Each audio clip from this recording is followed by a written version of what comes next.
이 두 사람 어쩌면 처음부터 잘못된 만남이었는지 모르겠습니다. 민주적 통제 그리고 검찰주의 서로의 지향점이 너무나 달랐습니다. 선출된 권력인 대통령을 정점으로 해서 임명받은 법무부 장관으로서 정치적 책임을 지는 입장에서 통제를 하는 것은 국민을 대신해서 국민의 권익을 보호하기 위한 민주적 통제는 반드시 필요하다. 그래서 검찰청법 제8조가 있는 것이다. 우리 정의는 혹시 조직을 사랑합니까? 네, 대단히 사랑하고 있습니다. 혹시 사람에 충성하는 건 아니에요? 저는 사람에 충성하지 않기 때문에 제가 오늘도 이런 말씀을 드리는 겁니다. 이른바 추윤 갈등, 이제 그 끝을 향해 달려가고 있습니다. 내일로 예정돼 있죠. 윤석열 검찰총장에 대한 징계위원회가 두 사람의 명운을 가릴 듯 싶습니다. 내일 징계를 앞두고 양측의 신경전도 치열합니다. 윤 총장 징계의 핵심 사유 가운데 하나죠. 판사 사찰 의혹인데요. 어제 조남관 대검 차장검사가 대검 감찰부의 판사 사찰 의혹 수사를 전면 중단시켰습니다. 이유는 이렇습니다. 대검 감찰부를 이끌고 있죠. 한동수 감찰부장이 판사 사찰 자료를 불상의 경로로 입수를 해서 먼저 법무부에 전달을 했다는 겁니다. 추미애 장관이 이를 근거로 수사를 의뢰했죠. 그리고 수사를 맡은 감찰부가 해당 문건을 수사 자료라며 다시 되돌려 받았다는 겁니다. 대검과 법무부가 문건을 주고받은 사실을 뒤늦게 한 허정수 감찰 3과장은 문건 확보 경위를 몰랐다면서 윤 총장 수사를 중단하기로 했습니다. 대검은 이를 문제 삼아 판사 사찰권을 서울 고검에 다시 배정했습니다. 그러면서 숙제를 하나 더 내줬습니다. 대검 감찰부의 수사 과정이 적법했는지 진상도 함께 조사하라고 말입니다. 맡고 있던 사건도 뺏기고 졸지에 수사 대상까지 됐습니다. 한동수 대검 감찰부장 말 그대로 분노를 드러냈습니다. 감찰을 무력화하는 내부의 공격이라며 극도의 교만과 사리까지 느껴진다, 이런 글을 올렸습니다. 법무부도 불편한 심기를 그대로 드러냈습니다. 서울 고검은 채널A 사건 관련 정진웅 차장검사를 무리하게 기소하였다는 의혹 등을 볼 때 공정하고 철저한 수사를 바라는 국민의 기대에 부응하는 조치라고 보기 어렵습니다. 대검 조치와 관련해 경위를 보고받은 뒤 사건의 중요성, 공정하고 철저한 수사 필요성 등을 고려해 신속히 필요한 조치를 강구할 예정입니다. 이 신속히 필요한 조치, 일부에선 추미애 장관이 또다시 지휘권을 행사해 사건을 다시 대검 감찰부에 배당하려는 게 아니냐, 이런 분석도 나왔는데요. 이에 맞서 대검도 입장을 내놨습니다. 사건을 재배당하기 전에 특임검사 임명을 요청했지만 법무부가 이렇다 할 입장을 내놓지 않았다는 겁니다. 윤석열 총장은 앞서 검사징계법은 위헌이다, 헌법소원을 내기도 했죠. 장관이 징계를 청구하면서 징계위원까지 지명하는 건 공정성에 위배된다는 겁니다. 소추와 심판은 분리한다는 논리인데요. 이를 놓고도 여론전이 치열합니다. 더불어민주당은 말도 안 되는 얘기다 일축했습니다. 말도 안 되는 얘기죠.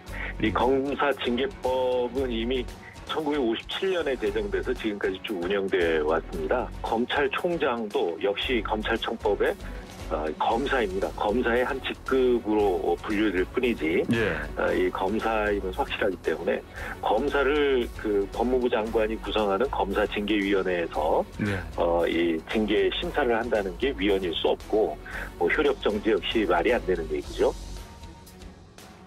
그런데 말입니다. 1957년부터 쭉 운영되던 검사징계법, 내년 1월 21일부터 바뀝니다. 민주당 김종민 의원이 대표 발의하고 이낙연, 최강욱 두 대표가 공동 발의에 참여한 검사징계법 개정안이 지난 9월 국회를 통과했습니다. 개정안의 핵심, 법무부 장관의 징계위원 임명권을 제한하는 내용입니다. 대신 외부 인사들에게 징계위원 추천권을 나눠주자는 겁니다. 이유는 공정성 때문입니다. 국민의힘이 이 틈을 파고들었습니다. 징계위원회 위원 중 대법원, 감사원 등 제3의 기관 및 단체 등으로부터 추천받은 외부 인사가 3분의 2 이상이 되도록 하고 특히 위원장을 법무부 장관 또는 장관이 지명하는 사람이 아닌 외부 인사 중에 호선하게 함으로써 검사 징계위원회의 독립성과 공정성을 보다 강화하는 추미애 폭주 방지법을 발의하려는 것입니다. 이번 징계를 바라보는 국민 여론은 어떨까요? 오늘 나온 여론조사 결과입니다. 윤 총장의 징계에 찬성한다는 의견이 37.6%, 반대한다는 의견이 54%였습니다. 40대를 제외한 전 연령층에서 반대 의견이 절반을 넘었습니다. 여론전은 어디까지나 여론전일 뿐이죠. 중요한 건 역시 징계위의 결론입니다. 내일 징계위에 앞서 윤 총장은 오늘 추가로 증인 4명을 신청했습니다. 이성윤 서울중앙지검장과 한동수 대검 감찰부장, 정진웅 광주지검 차장검사 등인데요. 징계 사유 가운데 하나죠. 채널A 사건에 대해 실제로 윤 총장이 수사를 방해했는지 아니면 윤 총장의 정당한 지시를 증인들이 따르지 않았는지 따져 묻겠다는 겁니다. 윤 총장 측은 증거위원들에 대한 기피 신청도 예정대로 진행한다는 방침입니다. 앞서 징계의 당연직 위원인 이용구 법무부 차관에 대해 기피 신청을 하겠다는 뜻을 밝히기도 했는데요. 다만 기피 신청이 받아들여지지 않더라도 징계위 거부 없이 끝까지 가겠다는 입장입니다. 임명 당시만 해도 검찰개혁의 기대를 한몸에 받았던 윤석열 총장. 윤석열 후보자가 아직도 우리 사회에 남아있는 각종 비리와 부정부패를 뿌리 뽑음과 동시에 시대적 사명인 검찰개혁과 조직 쇄신 과제도 훌륭하게 완수할 것이라고 기대합니다. 인사의 첫 단추부터 잘못 꿰진 게 아닌가 싶기도 합니다.